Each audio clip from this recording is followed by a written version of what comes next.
people who are acting put upon on the Republican side, Sarah Sanders, for example, she tweeted after she was asked to leave the restaurant.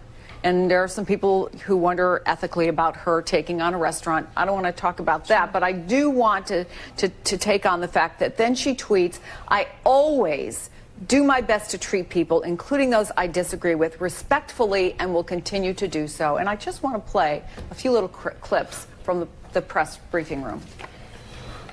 I know it's hard for you to understand, even short sentences, I guess, and please don't take my words out of context. I think that the premise of your question is completely ridiculous and shows the lack of knowledge that you have on this process. I'll take your question since you and your network falsely accused me of not wanting to be here, so I'll be glad to pass that question on to you now.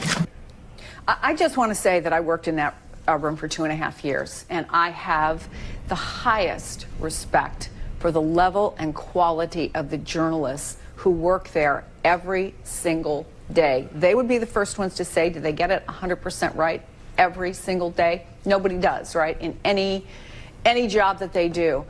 But these are smart, dedicated, hardworking people, and she often questions their intelligence. Like I said earlier, I feel that, you know, I'm a Republican. This is a very, very, very hard position for me to be in. But I have to speak the truth. And I feel like sometimes when your boss sets the tone of what's acceptable and what's not acceptable, you follow suit. Meaning, he has made fun of people on the campaign trail. He said lying Ted. He said little Marco. He says he's a little rocket man when he got to be president about North Korea later.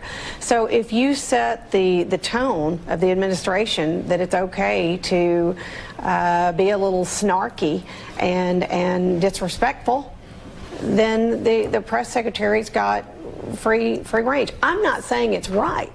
I'm just saying that the president's setting the tone for this type of behavior. Well, the Democrats are the ones that have a problem with civility. I mean, I just think that this conversation has become a little ridiculous when we're putting Maxine Waters and Donald Trump's rhetoric on the same plane. It is. And let me just, I want to bring Shannon in really quickly. We only have 15 seconds, Shannon. I'm sorry about this, but what's the next step for this White House? Where do they go? Because they went like that from we need to get this immigration plan fixed to let's wait till after November. I mean, the ball's in Congress's court now, and it doesn't look like anything's going to happen to Congress. They've signed this executive order, which gives them 20 days where these children can be held under the law. And the big question we were asking yesterday is what happens after that 20 days, and they have no answer to that at this point.